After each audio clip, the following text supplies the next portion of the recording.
Welcome to Property Ladder, where we turn sensible investment into serious cash.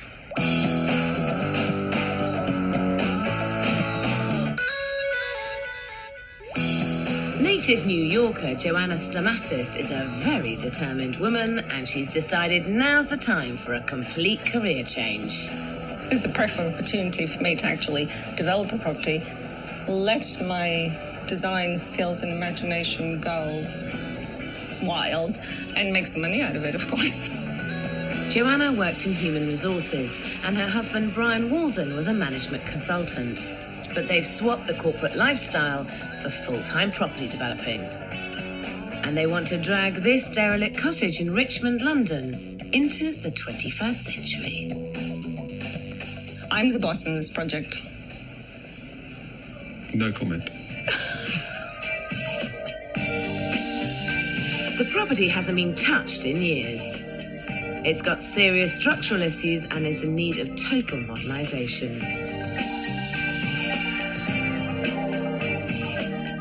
It really is a huge job, but Brian and Joanna are convinced they've got the skills to pull it off. I absolutely know this is the right thing. I know the area very well. I know the property market here very well. And I just know that I can do wonders with this house. And if they get it right, they could make a lot of money, because Richmond is one of the most desirable areas of London. It has its own park, it's on the river, and it's only 12 minutes by train to Waterloo. Which all means that property prices here are amongst the most expensive in the country. Houses on the Green fetch up to £7 million. Even the average price of a 2 up, 2 down is just under £400,000. The property Joanna and Brian have bought is in an area which attracts high-earning young professionals and young families looking for starter homes. Why did I buy this house? Well, first of all, I think it looked so unloved. It really did. Not only is it unloved, it's been untouched for a long time. At the moment, the property has an old-fashioned, outdated layout. Upstairs, there are 3 bedrooms, but no bathroom. That's downstairs at the back. There's also a tiny kitchen, a dining room, and a sitting room at the front. So this is the house that you've bought? Yeah. How much did you buy it for? We bought this for £304,000. And what are you planning on spending doing it up? About 65,000. 65, so £369,000 investment. Mm-hmm. And what do you hope to sell it for? Well, we're looking at a target of 475. Gosh, over £100,000 profit. Yes. That would be an amazing profit to make on your first development. Most certainly it will be. It's a big project, but I think it has the potential to be a real money earner if they get it right. Joanna and Brian bought the property for £304,000. Their budget is £65,000. It may sound like a lot, but there's an awful lot of building work to do. That means the total cost is £369,000. If they can sell for £475,000, they'll earn an incredible £106,000 gross profit for 12 weeks' hard work. But it isn't going to be easy. As well as modernising the property, there's major building work to do. Part of the back wall and the entire front wall have bowed out under the weight of the roof. It's so bad at the front that there's a big gap between the floorboards and the wall. So you're knocking the outside wall down? Yes, And we're building it. There is a bow in it which, structural-wise, is considered a bit dangerous. And also, for the resale purposes, visually, it would look a lot better to have a straight wall. And also, it would be far safer rather than just sort of strapping it and tying it. Rebuilding the entire wall is a big, expensive job, but it does need doing. They also must get a bathroom upstairs, but they're planning a lot more that I don't think is necessary. Downstairs, they're stripping out everything. The bathroom, the kitchen, the walls, even the stairs to create an open-plan living area. And they're building an extension to the back addition, which will house the new kitchen and downstairs loo. It'll be a dramatic space, but it's an awful lot more expensive than keeping the basic layout the way it is. Why are you going to be moving the stairs and knocking this through? Well, one of the reasons, first of all, we would have to replace the stairs anyway. The stairs, we would need new stairs. So the cost of a staircase is already, whether we leave them there or there, it's already there. As far as... I beg to differ though, actually, because I think that it would cost a lot more to move a staircase than to repair an existing staircase. They're very, very steep, and a lot of people don't like that. But traditionally, these houses, it's a very pretty cottage in a very popular area, and what it is what it is, which is a little cottage. And steep stairs is what people expect in a house like this. And I think that what you have to work out is, can you achieve the maximum resale price for this by doing something that will cost less money? Because that is a very expensive building project you're planning. It is. Knocking all this through, moving the stairs and extending out the side. And all you need to do is move the bathroom from downstairs to upstairs and give yourself a kitchen breakfast room, and that's how it's going to be worth maximum value. And there's as much work going on upstairs. The entire existing layout is coming out to be replaced by 2 reasonably sized bedrooms and a bathroom. But I don't think they've thought this new layout through. You'll only be able to get into the bathroom by going through one of the bedrooms. And it will be so tiny, it won't even take a normal-sized bath. So you've got your bathroom upstairs, but it's incredibly small, isn't it? I mean, the whole layout is designed around getting that bathroom. Yes, by the way we got around that is by having a Japanese tub, therefore making the whole bathroom a Japanese-style bathroom. So rice paper screens and sort of a few bonsai trees here and there. I think Japanese baths are excruciatingly uncomfortable. You've had one, have you? I have. They're awful. You can't lie in a Japanese bath. No, you can't. But you get water up to your neck. So a Japanese style bathroom. Yes. How are you doing the rest of the house? Well, the main bedroom is going to be Moroccan. Right. So terracotta walls, and then I want these nice kind of arched cupboards with sort of trellis or fretwork behind it. And what about the back bedroom? A New England sort of very cool chill out type of room. Goodness, so you've got a Japanese bathroom, a Moroccan bedroom, a New England bedroom. Yes. Exhausting. Exhausting, possibly. And I know it does sound a bit of a mishmash, but I'm aiming for the really top end of the market and sort of trying to cram it with design features. That is exactly it. I think you are cramming as many rooms and styles and everything into a small space. And sometimes houses are better to just let breathe. Joanna and Brian could keep this development simple. The bathroom needs to go upstairs, but the remaining layout could really stay the same. It's much cheaper as a solution, and it's the conventional layout that somebody would expect. If I had a conventional layout, and loads of other houses conventional layout, so why would the buyer come and buy my house? Rather than something else that is conventional. Therefore, so I want to make this really stand out, really different. But you can I want somebody to just walk in and say, yes, wow, the whole house to be a wow. I just think that all of these looks that you're doing, I think they sound really fun and interesting and good design ideas, but not shoehorned into a Victorian terrace in a conservation area. Every room may make a statement, but at quite a cost. £65,000 actually doesn't seem very much to do all the work you're planning on doing. Have you actually sat down and carefully worked out the budget? Yep, we've gone through everything with a fine-tooth comb. We just hope that we have come up with the right number. Brian and Joanna have set aside £3,500 for the new roof, £8,000 to rebuild the front wall, £3,600 for the side extension, £30,900 for the remainder of the building work, including all demolition, stud walls, plumbing and electrics.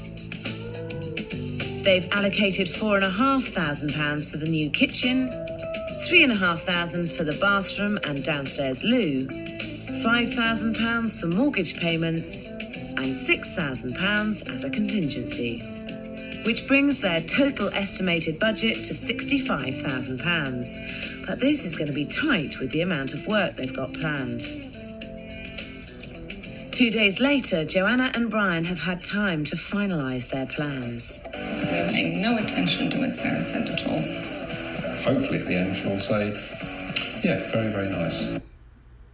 Joanna Stamatis and Brian Walden are developing a tiny 2-up, 2-down cottage to make a colossal £106,000 profit. Both have swapped their careers for full-time developing and are throwing themselves into the project. Within a week, everything is being stripped out as they start to create their contemporary open-plan space. I love being hands-on, but not with this stuff. I wish it was just something a little bit tighter I could be hands-on with.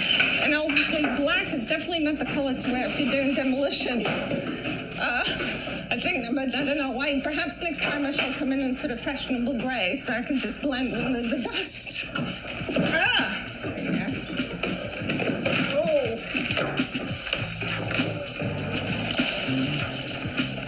This is a massive project. The whole ground floor is rotten, the roof needs replacing, and the entire front elevation of the property has to be taken down by hand. Brick by brick by brick.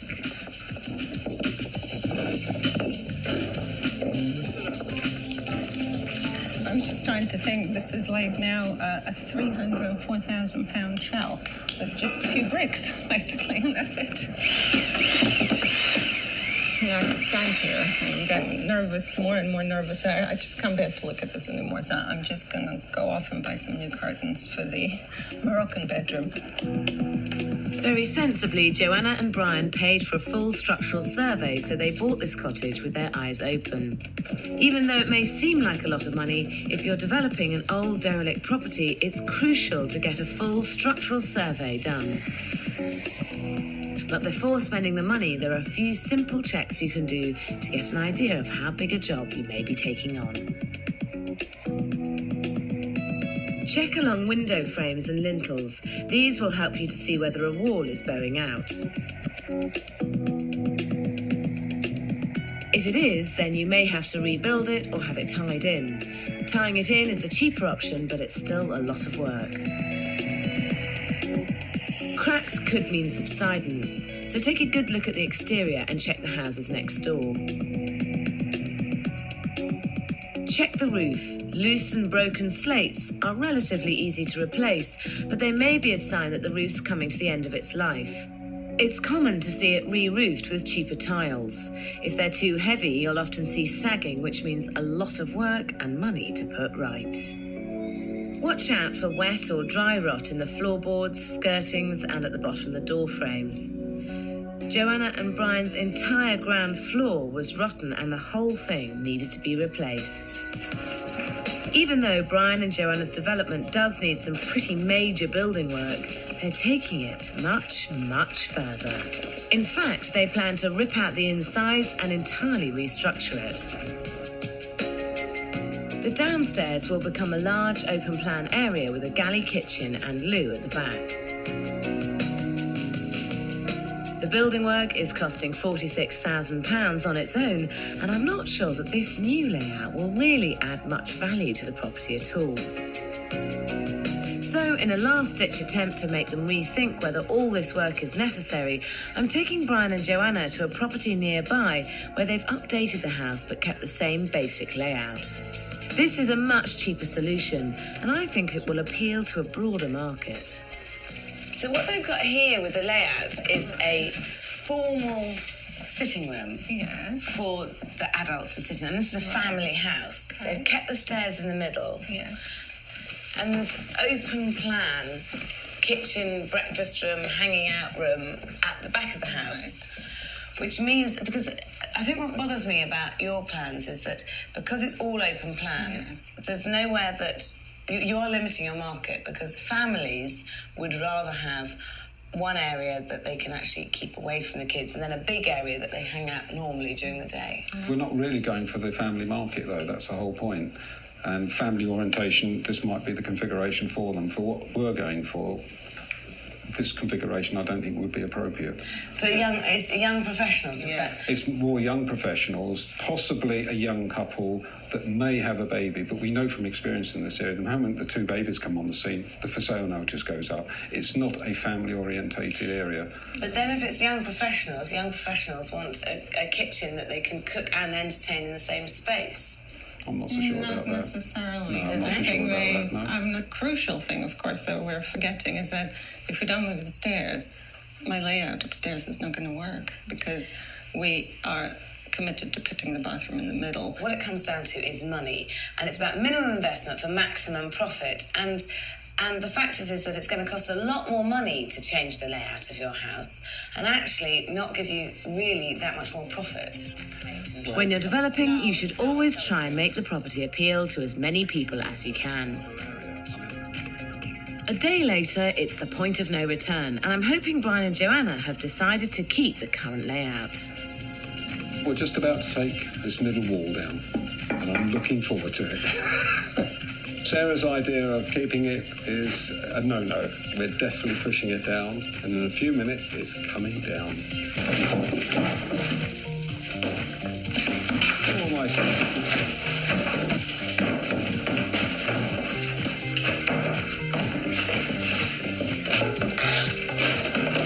The stairs are also coming down, along with all the other internal walls.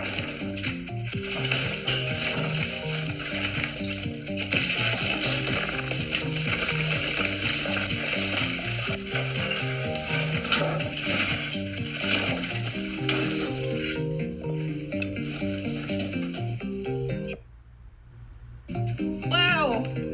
Hey! Hey! That's great! Oh, at least Sarah cannot say you could have the stairs in the middle. Finally, it's done. You get that great big feeling in his face. Ooh, that's super. I love it. Love it. This open plan living space is part of Joanna's plan to give this property an all-out modern look. But I'm not convinced that a Victorian cottage with a very modern interior is what their market will be looking for. So I want to try and find out exactly what she's got in mind. So now you're taking this fireplace out, and what kind of fireplace are you planning on putting in its place? I'm planning to put this sort of very clean, very contemporary fireplace and this very, very beautiful Zen basket. Zen basket. It's called a Zen basket. It's very nice. And it's going to be like pebbles rather than coal. So you're having a very contemporary look downstairs with a modern fireplace and then these different themed rooms upstairs. Yes. When they look at the outside of the house, it's going to be quite a surprise when they come inside, isn't Most it? certainly. If they're expecting to come into sort of a traditional Victorian cottage with ornate rose ceilings and stuff like that, yes, there will be very So it'll either surprised. be a lovely surprise or a horrible shock. I did consider having an original fireplace, putting back the Victorian. And in fact, Brian is quite keen on having a traditional Victorian fireplace. But I think I will convince him otherwise, I'm sure. But I do think you need to think about what people are going to expect in here and perhaps have a blend of traditional features with contemporary. Because at the end of the day, this is a Victorian house in a traditional row of a terrace of houses. And someone who buys this house is going to be expecting a certain amount of traditional features inside. Period features appeal to a broad market, and in these sort of properties, they're often expected.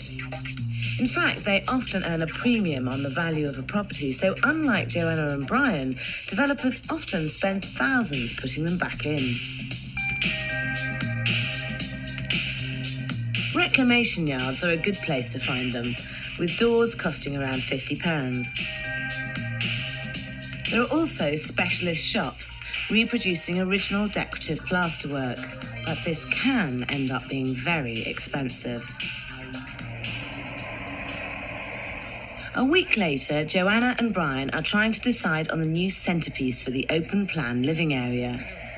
And despite Joanna's dreams of an entirely contemporary feel, Brian still isn't convinced.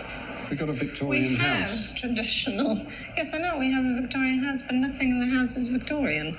It's all going to be very modern. Modern kitchen, modern. Well, the building's floors. Victorian. What do you want Well, about? the building may be Victorian, but you know, we're not doing Victorian.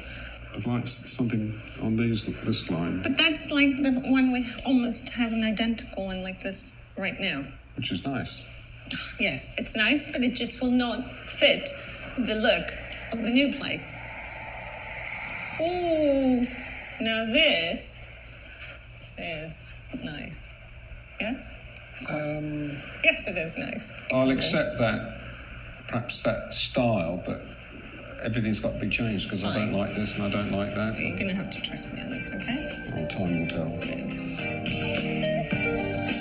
The fireplace Joanna's chosen is £850. It's not in their budget, and they've already got a perfectly good one they've just removed. They're now a month into this 12-week development, and the new front wall has almost been built. And they're ready to pour the new concrete slab across the entire ground floor.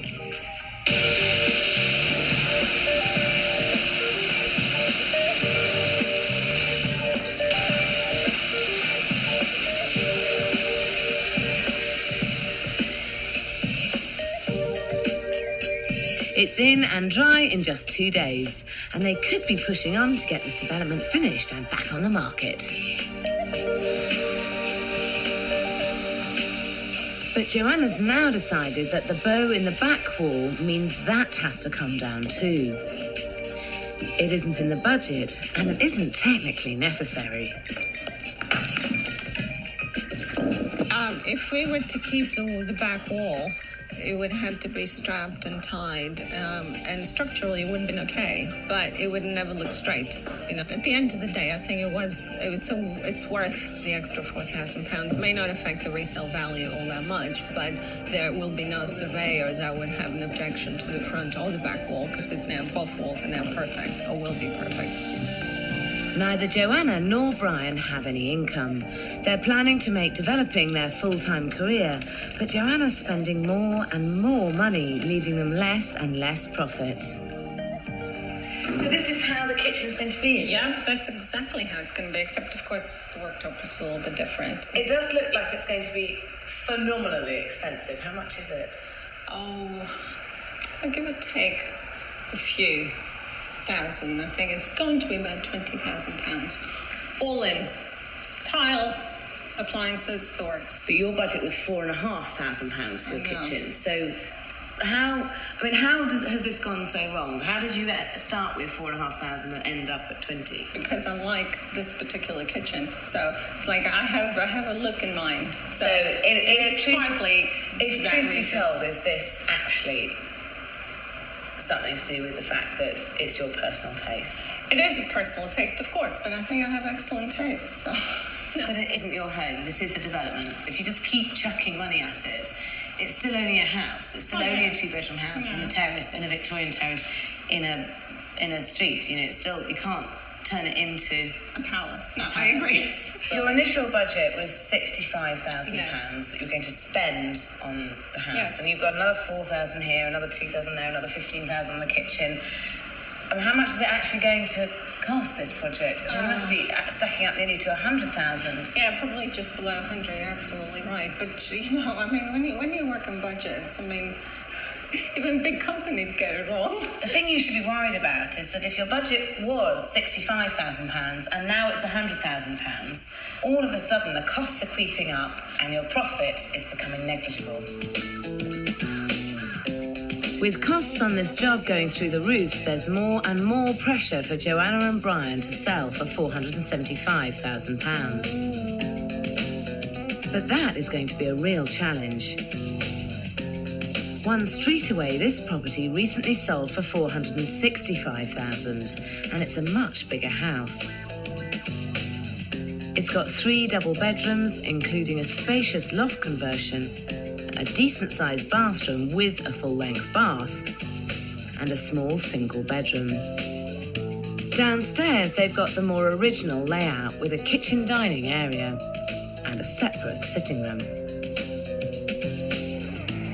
The ceiling price for two-bedroom properties like Brian and Joanna's is closer to £425,000. That's £50,000 less than they're hoping for. Brian and Joanna are only 6 weeks into their first development, but they're in real trouble. Costs are escalating, and they've got an enormous loan to cover the build. With no income to finance it, they've had to make some big decisions, including raising extra cash by using their own home. What we've decided now is we're going to sell this house because we can release some equity from this house to finish the other house. It will be a little bit of extra stress and pressure because hopefully we will tie it all in that it will be the other house will be very nearly finished before we actually move out of this house. But then again, as I say, the best laid plans of mice and men, this is what we're planning to do. Whether it's going to work like that, I'm not sure. And despite all their best laid plans, Joanna and Brian sell their home almost immediately and have to move. With the development a million miles from being finished, they've got nowhere to live. I didn't realise property development equals homelessness. Honestly, I didn't do my homework. Joanna Stamatis and Brian Walden have stripped the insides out of this cottage in order to create a modern, contemporary home. But they're only 7 weeks in, and already they're thousands of pounds over budget.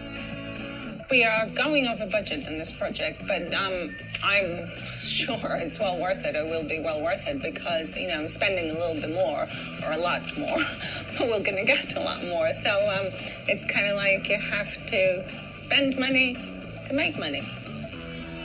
They were hoping to sell the property for £475,000, even though two-bedroom houses nearby are selling for less. But Joanna's not worried. I'm so confident that this house is going to be so fantastic in terms of the sort of the finishes, the specs, the kitchen, the bathrooms, everything, that I think £475,000 is probably not enough. I think I should up the price and go for £500,000. To finance her spending, Joanna and Brian have had to sell their home. They were hoping to move into the development, but it's far from finished. So they've been forced to move in with friends. Here we are. There's just stuff everywhere. I don't like living like this. I mean, I'm sort of very tidy, and I like to know where everything is. And now it's like, you have to look through everything just to find one little thing. I'm going to get Dennis Healy eyebrows soon because I can't find my tweezers. My intention is not to make us homeless, and it looks like it's kind of gone that way. There's now real pressure to get this job finished. It could have been near the end, but Brian and Joanna's plans for it have got bigger and bigger. God, look at all this. It's making progress. Yes. What are you going to be doing on the floor in here? There's going to be oak planks here and the bamboo upstairs. Because that's not in your initial budget at all. There's no figure there at all for any flooring in your initial budget. You may be right. It may be that we included it in the general building work, or maybe we didn't at all. Maybe there was just something that we forgot about. But I think you need to talk to Brian. I don't do budgets. You just don't do money. I just don't do money. You just do spend. I spend. I don't do money. I spend it. The longer this development goes on, the more I'm discovering items that weren't in the original budget. The back wall is costing them £4,000. By the time it's in, the new fireplace will set them back almost £2,000. The new stairs will cost £1,200, again not in the budget. And now there's the flooring at £4,500. Good developing is about managing your budget, and when you're overspending, pulling back elsewhere. Choosing veneer instead of solid wood still looks great and could save Brian and Joanna £1,500. Instead of solid stone, try reconstituted stone or porcelain copies. Carpet is a cheaper alternative, and unlike wood and stone, it's very quick and easy to have laid. But Joanna's not really interested in saving money. Nobody can object to a wooden floor, really. because if they don't like it, then they can put a carpet over it. But it would be their taste, really. But really, I think that wooden floors probably wouldn't. It's just the best thing, and also. But that's not really the point. You see, I think that so many of the things you're doing here are your kind of flights of fancy of design. You bought this house at a certain figure. Yes. You're going to sell it at another figure. If you can make this into a modernised, comfortable house for as little money as possible between those two figures, the rest is your profit. So as Brian's the one who's supposed to be controlling the money, I thought I'd find out what's going on. Your budget seems to be creeping up to 100,000. I mean, do you think Joanna's spending might become a problem at some point? Well, I have to be honest with you, Joanna has expensive tastes. And anything she chooses, you can bet your bottom dollar it's the most expensive. So does Joanna run things past you before she spends money? Yes. Having said that, the kitchen, no. How are you keeping track of costs on site? All up here. So you're not writing anything down, it's all in your head, you're just Right. remembering it. Yes. But is that reliable? I think so, yes. I know almost to the penny the cost for the building side, and that's pretty well on target. As regards all the accessories, then yes, we've run away a little bit on that, but at the end of the day, it's all a question of making profit. Now, whether it be £5,000 or £50,000 profit, a profit's a profit. I cannot say strongly enough that this is no way to manage even the smallest budget, because I think it's impossible to keep track of all the money going out.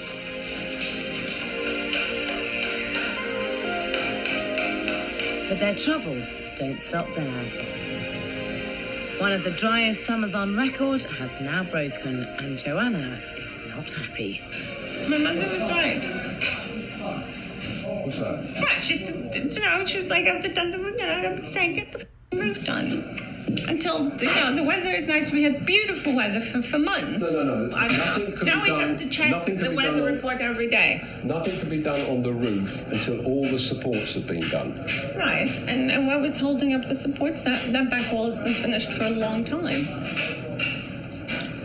Well, I'm not going to make any comment. I've been saying it all along. Let's get on and do the roof, do the roof, do the roof. There we are here. Rainy season's upon us, and no roof. No water everywhere. So. And Brian wants me to order the floor.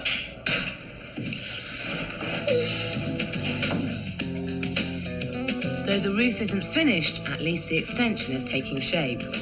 But I'm still not convinced they've got the layout in here right. Joanna and Brian are putting in a downstairs loo between the kitchen and the rest of the living area, which I think is a big mistake. It compromises everything they're trying to do. Oh, so it's nearly finished, the extension. Yeah, that's about time, really, that something is finished. When are you going to have a downstairs cloakroom? Yes, there's the toilet. You can see the soil pipe there, so that's going to be the toilet. And then the rest of this is going to be the kitchen. Yes. I think it's such a shame to use any of this space up. The sort of people that are going to buy this house are going to want a lovely big kitchen breakfast room that they can eat in. And this kitchen, once you put the cloakroom in, isn't going to be big enough to eat in. Really, you will be convinced. When you see it stand, it will be perfect. This tiny two-bedroom cottage does not need a downstairs loo.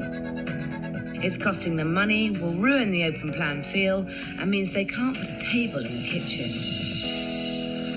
But 8 weeks into the project, why would they start taking my advice now? Wow!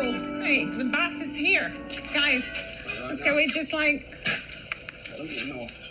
get a knife or scissors. Let's have a look at this marvelous piece of engineering. Right. Because the room is so small, the walls have to be built around the tub. But once it's up there, Joanna and Brian aren't convinced it's quite right. As it is at the moment, it could be considered a little on the large side. So we've actually left a message for the company to give us a call to find out whether we can actually get a slightly smaller one. It's going to be narrower rather than shorter. It'd be the same exact width, but just down here. A week later, and the roof's on. The stud walls are up, and the new, even smaller bath is going in. Height and measure. Right. Wonderful, wonderful. But it looks tiny, and this is the only bathroom in the house. In the main bedroom, Joanna's decided that instead of having low ceilings, they're going to leave it open up to the rafters. It's a clever idea, and though it does mean there won't be any loft, it will make this room feel bigger.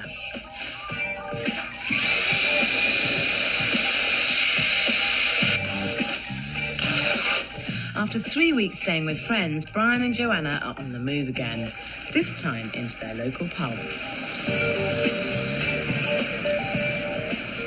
Are you finding it difficult moving from pillar to post?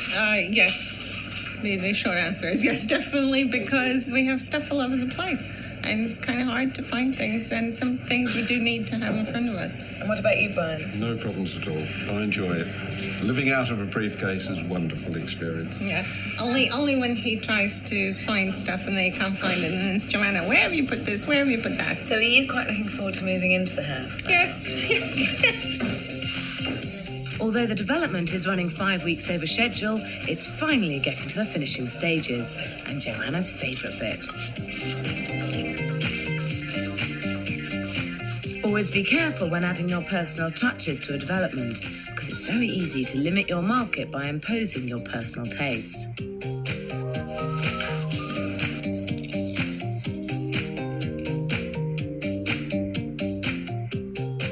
With the decorating almost done, Joanna and Brian can finally move in.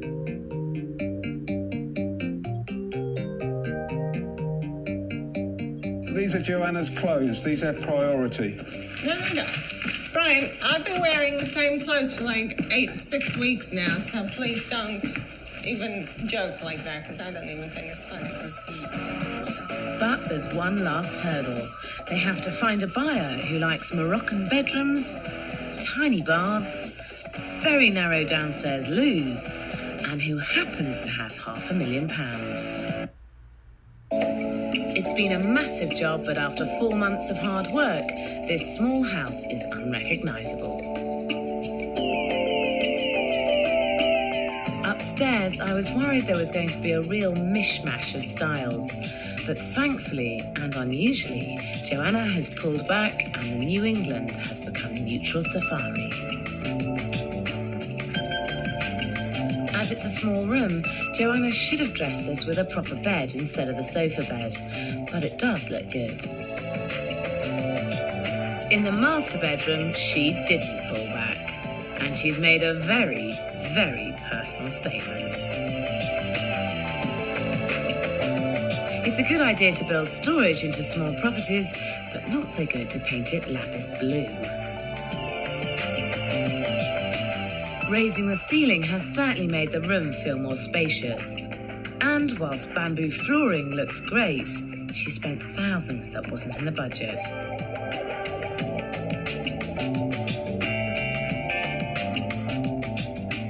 Next door, the bathroom has a high-quality finish with these tiles and fixtures, but it's incredibly small, and I think the tiny bath will cause a real problem for resale. I wouldn't buy this house because I'm a bath person, and that doesn't fulfil what I want out of a bath.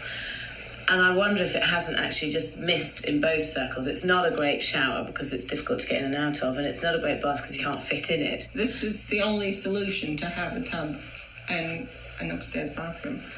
But considering that you took all the walls and the staircase and you took the guts out of this building, you really could have any layout that you wanted. No matter which way we reconfigured, to have put a full-size tub in here would have made one of the rooms that much smaller. And to me, it's much more important to have 2 good-sized bedrooms. Downstairs, the property has been transformed beyond recognition. The sitting room, stairs and dining room have all been knocked through to create one large open-plan living area. The whole look in here is very contemporary, with Joanna's design details everywhere, from the fireplace, the real oak floor, to the furniture. She's created a great space, but it would have been less of a gamble to stick to the original layout. At the back of the house, Joanna and Brian built an extension with a very narrow downstairs loo. This was a mistake. The house didn't really need it, and by putting it in, it's made the kitchen too small to fit a table in. The finish and the attention to detail is fantastic, but it's come at a cost. From the very start, your plans have been excessive for what this house really warranted, I feel. And I don't think in terms of lifestyle that this house offers young professionals as good a layout as you could have had with the original layout. And in terms of development, it would have cost £20,000 less to leave the layout as it was. Well, I would rather have a kitchen that is separate, because you can come in here, leave a whole lot of mess, and go out there, have dinner, sip your coffee, do what you want, and sort of entertain in style, if you like. How much have you actually ended up spending? Because you were originally hoping to spend £65,000 on the build, weren't you? At this moment in time, I couldn't tell you. You see, I think it's £129,000. Mm-hmm. Which is a lot. Would you feel that that's probably right? That would surprise me a little that it's gone that far, certainly. When Brian did look at the figures, he saw that they had gone that far. The building work increased from £46,000 to £72,874. The final cost of the kitchen was £16,500. The bathroom and loo went up to £4,092. Then there was the ever-growing list of things not on their original budget at all.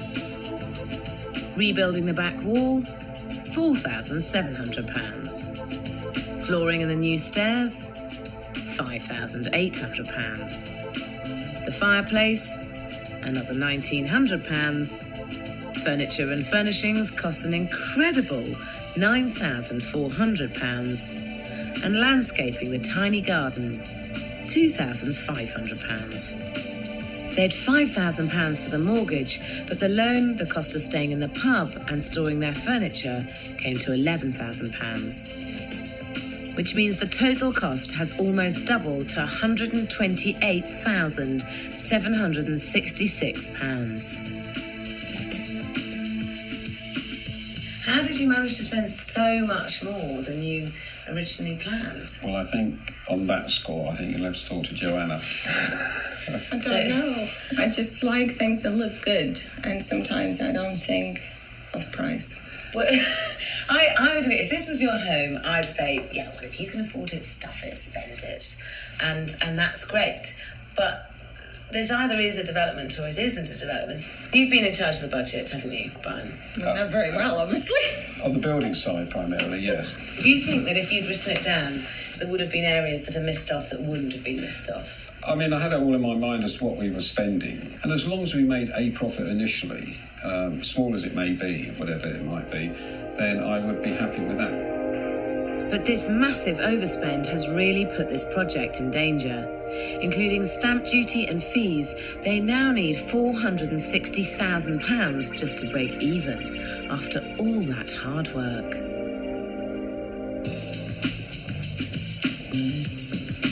It's nice to come in the front room and have this nice open expanse.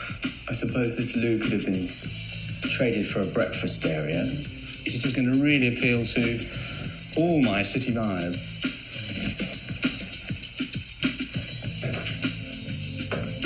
Wow.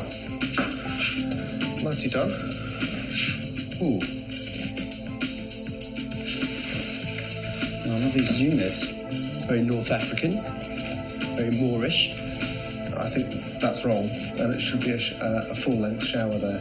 I would look to market this property at £465,000. I'd put this property on the market at £425,000. My valuation for this property is £445,000. Now, we have had 3 agents round to value the house, and they've come in at £425,000, £445,000 and £465,000.